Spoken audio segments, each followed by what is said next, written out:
ప్రముఖ ఎన్నికల వ్యూహకర్త ప్రశాంత్ కిషోర్ బీఆర్ఎస్ పార్టీపై కీలకమైనటువంటి వ్యాఖ్యలు చేశారు. లోక్సభ ఎన్నికల తరువాత బీఆర్ఎస్ పరిస్థితి అగమ్యగోచరంగా మారుతోందని, ఇది బీఆర్ఎస్కి టఫ్ టైం అంటూ కూడా ఆయన వ్యాఖ్యలు చేశారు. అలాగే కాంగ్రెస్ పార్టీ, భారతీయ జనతా పార్టీ మధ్య బీఆర్ఎస్ పార్టీ నలగడం ఖాయమని, బీఆర్ఎస్కి రాజకీయ మనుగడ ప్రశ్నార్థకంగా మారబోతుంది అంటూ కూడా పీకే గారు వ్యాఖ్యలు చేసిన నేపథ్యంలో ఈ అంశానికి సంబంధించి మనతో మాట్లాడేందుకు టీడీపీ అధికార ప్రతినిధి సూర్యదేవర లత గారు మనతో ఉన్నారు. లత గారితో మాట్లాడదాం. లత గారు నమస్తే అండి. నమస్తే. లత గారు, ప్రశాంత్ కిషోర్ గారు బీఆర్ఎస్ పార్టీ మీద కీలక వ్యాఖ్యలు చేశారు. బీఆర్ఎస్ పార్టీ మనుగడ ప్రశ్నార్థకంగా మారబోతుందని, అలాగే భారతీయ జనతా పార్టీ, కాంగ్రెస్ పార్టీ మధ్య నలిగిపోబోతోంది బీఆర్ఎస్ పార్టీ అంటూ కూడా ఆయన కీలక వ్యాఖ్యలు చేశారు. అలాగే అసలు ఇది బీఆర్ఎస్ పార్టీకి టఫ్ టైం అంటూ కూడా ఆయన వ్యాఖ్యలు చేశారు. ఏంటి ఆయన వ్యాఖ్యల వెనక ఉద్దేశం ఏంటి అంటే ఏం చెప్తారు? ప్రశాంత్ కిషోర్ గారి గురించి మనకు అందరికీ తెలిసిన విషయమే. ఆయన ప్రతిదీ అనాలిసిస్ చేసి చెప్పటమే కానీ, ఆయన సర్వేలే కానీ మనం ప్రతిదీ చూస్తూనే ఉన్నాం. ఆయన సర్వేలు ప్రతిసారి కూడా ఎగ్జాక్ట్లీగా కరెక్ట్ అవుతూనే వచ్చాయి ఇప్పటి వరకు కూడా. సో ఆయనకి ఇప్పుడు టీడీపీ గురించి కూడా ఆంధ్రప్రదేశ్లో అదే చెప్తున్నారు. నారా చంద్రబాబు నాయుడు గారి గవర్నమెంట్ ఫామ్ చేస్తారు. సో ఫస్ట్ తెలంగాణ గురించి మాట్లాడితే, తెలంగాణలో ఖచ్చితంగా బీఆర్ఎస్ పని టఫ్ టైమే. ఎందుకంటే రెండు నేషనల్ పార్టీల మధ్యలో బీఆర్ఎస్ పార్టీ అనేది చాలా కష్టం అయిపోతుంది. ఈ రేపు లోక్సభ ఎన్నికల తర్వాత ఇప్పటికే జంప్ అయిపోతున్నారండి అందరూ. ఈరోజు కూడా 3 ఎంపీలు జాయిన్ అయ్యారు. సో ప్రతి వాళ్ళు కూడా గవర్నమెంట్ ఏది ఫామ్ చేస్తుంటే, ఇప్పుడు సెంట్రల్లో బీజేపీ ఉంటే బీజేపీలకి, స్టేట్లో కాంగ్రెస్ ఉంది కాబట్టి స్టేట్లోకి ఈ 2 పార్టీలకి వెళ్ళిపోతారు. సో అది కూడా కాకుండా బీఆర్ఎస్ ఏంటంటే మొత్తం కరప్షన్ ఎక్కువైపోయింది. సో ఈ కరప్షన్ ఈ 5 ఏళ్ళు తట్టుకొని నిలబడగలుగుతారా? నిలబడలేదు. ఎందుకంటే అంత కరప్షన్ ఉంది. సో ఇన్ని లక్షల కోట్లు ఇంత బాధ్యతగా వీళ్ళు ఎలా ఇన్ని సంవత్సరాలు, వీళ్ళు 10 సంవత్సరాలు చేసిన గవర్నమెంట్లో వీళ్ళు చేసిన అవకతవకలన్నీ ఒక్కొక్కటి బయటపడతాయి. సో ఈ బయటపడటంలో కానీ 2 నేషనల్ పార్టీలు ఎప్పుడూ కూడా ఒక ప్రాంతీయ పార్టీని ఎదగనివ్వవు. సో అది కూడా కాకుండా ఇతను మొనోపాలీ లాగా తయారై ఉన్నారు కేసీఆర్ గారు. లాస్ట్ మనం 10 ఏళ్లలో ఆయన దొరలాగాను, మిగతా ప్రజలంతా ఏదో ఆయన బానిసల్లాగా చూసారే కానీ ఏ రోజు కూడా ఆయన మనం గవర్నమెంట్ సర్వెంట్ లాగా కూడా ఏ రోజు మనకు ముఖ్యమంత్రి పదవి అనేది ప్రజల అభిమానంతోనూ, ప్రజలు వేసిన ఓట్లతోనూ మనం వచ్చినామే కానీ అనే ధ్యాసలో ఆయన లేడు. నేనేదో గ్రేట్ అనే ఫీలింగ్లోనే ఉండేవాళ్ళు. సో వాళ్ళ ఫ్యామిలీ మొత్తం కూడా కేటీఆర్ గారే కానీ, కేసీఆర్ గారే కానీ, హరీష్ రావు గారు కానీ, కవిత గారు కానీ, వీళ్ళందరూ ఏదో వాళ్ళ ఫ్యామిలీ ఒక గ్రేట్ థింగ్ అన్న ఫీలింగ్లో ఉన్నారే కానీ మనము నార్మల్ పీపులే ప్రజల దృష్టిలో అనే తత్వం లేదు. కానీ ఇప్పుడు తెలిసి వచ్చి ఉంటుంది మేబీ. అందుకని వాళ్ళ మనుగడ అయితే చాలా కష్టంగా ఉంటుంది. వాళ్ళ పార్టీ అనేది ఉండటం కూడా కష్టమే అవుతుంది. ఈ 5 ఏళ్లలో కానీ నిలబడిందంటే పార్టీ ఉంటుంది. ఈ 5 ఏళ్లలో వాళ్ళ పార్టీ కానీ నిలబడకపోతే లైఫ్లో ఇంకా పార్టీ ఉండదండి. ఎందుకంటే అంత కరప్షన్ ఉంది. వీళ్ళు కూడా వెయిట్ చేస్తున్నారు, ఎప్పుడెప్పుడు పట్టుకుందామా అన్నట్టే ఉంది. చాలా టఫ్ టైమే వాళ్ళకి. ఎందుకంటే కవిత గారు లిక్కర్ స్కామ్లో ఆల్రెడీ బుక్ అయి ఉన్నారు. సో వెళ్ళను అని చెప్పి ఏదో ఆవిడ అబ్జెక్షన్స్ పెట్టి, ఏదైనా అధిష్టానంలో నాకు వర్క్ ఉంది, నాకు కొన్ని బాధ్యతలు అప్పచెప్పారు, అందుకోసం నేను రాళ్ళ కోర్టు దృష్టిలో. సో అందరూ సమానమే. నీ అధిష్టానం ఇది గవర్నమెంట్ కాదు, ఇది ఒక పార్టీ. ఆ అధిష్టానం మీకు అప్పచెప్తే నేను దాని వర్క్లో బిజీగా ఉన్నా, నేను రాలేను అనటం అనేది ఎలా అనిపిస్తుందండి? కామన్ ప్రజలకి ఒక కోర్టును ధిక్కరించినట్టే కదా. నువ్వు ఒక ఎదుర్కోవాల్సిన కేసు గురించి నువ్వు వెళ్ళి సంజాయిషి చెప్పుకోవాల్సిన కేసులో నువ్వు తప్పించుకోవటానికి ఇలాంటి మాటలు చెప్పడం కరెక్ట్ కాదు. సో నువ్వు ప్రజలకి ఇలాంటి మెసేజ్, మీరందరూ కూడా మీ పర్సనల్ ప్రాబ్లమ్స్ చెప్పేసుకొని ఎస్కేప్ అవ్వండి అంటామా? నువ్వు నిజాయితీ పర్రాలైతే నువ్వు వెళ్ళి అక్కడ చెప్పి నువ్వు బయట దానిలో అప్రూవల్గా అయ్యి నువ్వు బయట వచ్చిన రోజు అందరూ హ్యాపీగా ఫీల్ అవుతారు. ఓ కవిత గారికి దీనిలో సంబంధమే లేదు, ఆవిడని కావాలని ఇరికిచ్చారని అది అనుకుంటారు. నువ్వు ఎన్ని రోజులు తప్పించుకునే కొద్దికి ఎలా అవుతుంది అంటే, సో నువ్వు భయపడుతున్నావు అన్నట్టే ఉంటుంది.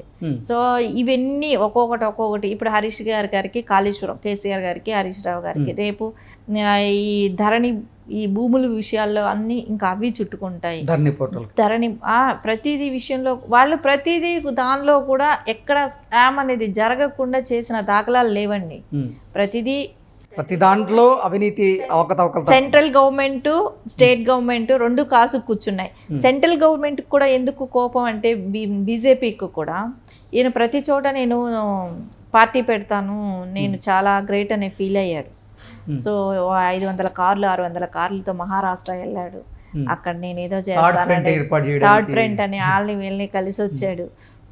అది కూడా కాకుండా ఆయన ఇక్కడికి వచ్చినప్పుడు వాళ్ళకి ఇవ్వాల్సిన విలువే కానీ గవర్నర్ని కానీ మనం అందరం చూసాం. ఒక మహిళగా ఇవ్వాల్సిన గౌరవం కూడా ఇవ్వలేదు.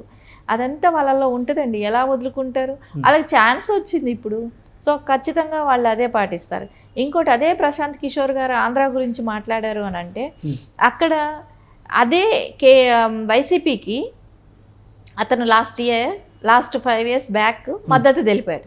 సో వాళ్ళకి సర్వేలు చేశాడు, వాళ్ళకి పని చేసి పెట్టాడు, అన్ని చేసిన అతను ఈరోజు బయట వచ్చి నువ్వు ఇంట్లో కూర్చొని నేనేదో పథకాలు ఇస్తున్నాను అనుకుంటే జరగదు, డబ్బులు ఇస్తే ఓట్లేస్తారనుకుంటే జరగదు, నువ్వు చేసిన అభివృద్ధి ఏంటి అనేది ప్రెస్ మీట్ ముఖంగా నేను తప్పు చేశాను లాస్ట్ టైం నీకు నేను పనిచేసి అనేది ఆయన ఓపెన్గా ప్రెస్ మీట్ ముందు మనకు బహిర్గతంగా చెప్పిన విషయం అవుతుంది ఇప్పుడు మనకు.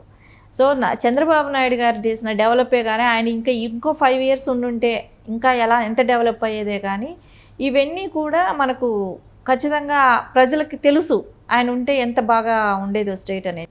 ఇతను వచ్చిన తర్వాత ఇవన్నీ జరుగుతున్నాయి అని అంటేనే ఆఖరికి సెక్రటరియట్ని కూడా తాకట్టు పెట్టేశాడు. ఇంకా దీనికన్నా దారుణమైనది ఏముంటాయి చెప్పండి? సెక్రటరియట్ని కూడా తాకట్టు పెట్టేసేసుకోవటం. సో ఇవన్నీ ప్రశాంత్ కిషోర్ గారు చేసుకున్న సర్వేలోనే తెలిసిన విషయాలు ఏంటంటే, సో ఇతను దారుణంగా, ఎందుకంటే ఇతను చేసిన సంక్షేమాలే కానివ్వండి, ఇతని డెవలప్మెంటే కానివ్వండి, ఇచ్చిన మాట కానివ్వండి, తప్పటం కానివ్వండి. ఎందుకంటే పోలవరం పూర్తి చేస్తానన్నాడు, ఏం పూర్తి చేశాడండి?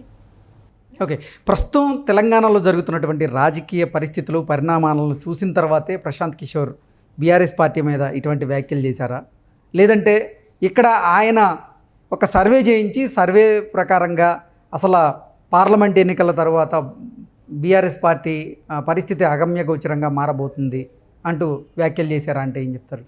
ఖచ్చితంగా ఇప్పుడు ఒక స్టేట్ గురించి మాట్లాడాలి అనుకున్నప్పుడు సో ఆ స్టేట్ మీద అవగాహన ఉంటేనే మాట్లాడతారు.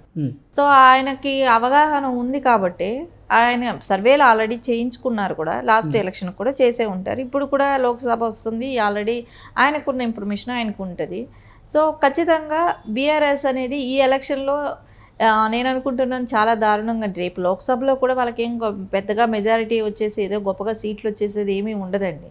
ఎందుకంటే ఆల్రెడీ సెంట్రల్లో గవర్నమెంట్ వచ్చి బీజేపీ ఉంది, స్టేట్లో కాంగ్రెస్ ఉంది. సో ఈ 2 పార్టీలే చూస్ చేసుకుంటుంది కానీ ఈ ప్రాంతీయ పార్టీని దీన్ని చూస్ చేసుకోవటం కూడా కష్టం. ఇంకోటి తెలంగాణ సెంటిమెంట్ అనుకుంటున్నాడే కానీ సెంటిమెంట్ మూలాన మనకు రాష్ట్రం కావాలనుకోవటం ఒక్కటే కానీ ఆ రాష్ట్రం వచ్చేసిన తర్వాత ఇంకా సెంటిమెంట్ని పెట్టుకొని ఇంకా అధపాతాళానికి వెళ్ళిపోవాలని ఎవరు కోరుకోరండి. ఇట్లా స్కాములు జరుగుతూ స్కాముల్లోనే నేను ఏదో చేశామనేది బట్టబయలుగా తెలిసిన రోజు ఏ తెలంగాణ పౌరులు కూడా ఇలాంటి గవర్నమెంట్ను, ఇది కేసీఆర్ గారు లాంటి వాళ్ళని ఎన్నుకోవటానికి ఇష్టపడరు. ఎందుకంటే మనం చేసిన అభివృద్ధి కానివ్వండి ఏదైనా సరే, ఒకటి తెలంగాణలో అభివృద్ధి అనేది చంద్రబాబు నాయుడు గారు చేసేసారు.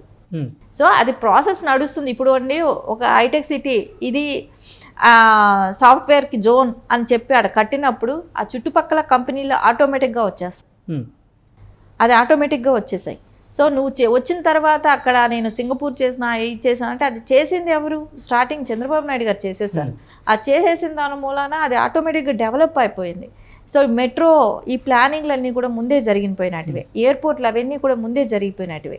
మనం వచ్చి చేసింది ఏంటి అని అనుకుంటే ఒక సెక్రటరియట్ కట్టావు, అమరవీరుల స్తూపం కట్టావు, ఈ కాళేశ్వరం కట్టావు. సో వీటిల్లో ఏది పనికొచ్చేది ఏది పనికిరాదని బ్యారేజ్ వేసుకుంటే కాళేశ్వరం పనికిరాదు, సెక్రటరియట్ ఇప్పుడు కట్టుకోవాల్సిన అవసరం లేదు, ఆల్రెడీ సెక్రటరియట్ ఉండేది. నీ వాస్తు ప్రాబ్లం, నీకు అక్కడికి వెళ్తే కలిసి రాదనో ఏదో అనుకొని నువ్వు కట్టించావు. సరే, నువ్వు అది కట్టించిన తర్వాతైనా నువ్వేమైనా గెలిచావా? నువ్వు వెళ్ళి కూర్చున్నాక నువ్వేమైనా గెలిచావా? నీవు ఓన్లీ మూఢనమ్మకాలతో ఒక ఉన్న సెక్రటరియట్ని కూల్చేసి నువ్వు ఇది కట్టడానికి ప్రజాధనాన్ని ఎంత దుర్వినియోగం చేసావు. సరే, అమరవీరుల స్తూపం అని అన్నావు, ఎప్పుడు గుర్తొచ్చింది? 10 ఏళ్లకి అమరవీరులు ఎవరని గుర్తింపు వచ్చింది. వాళ్ళ ఎవరనేది ఈరోజు తెలిసిందా నీకు? ఇదివరకు తెలియదా?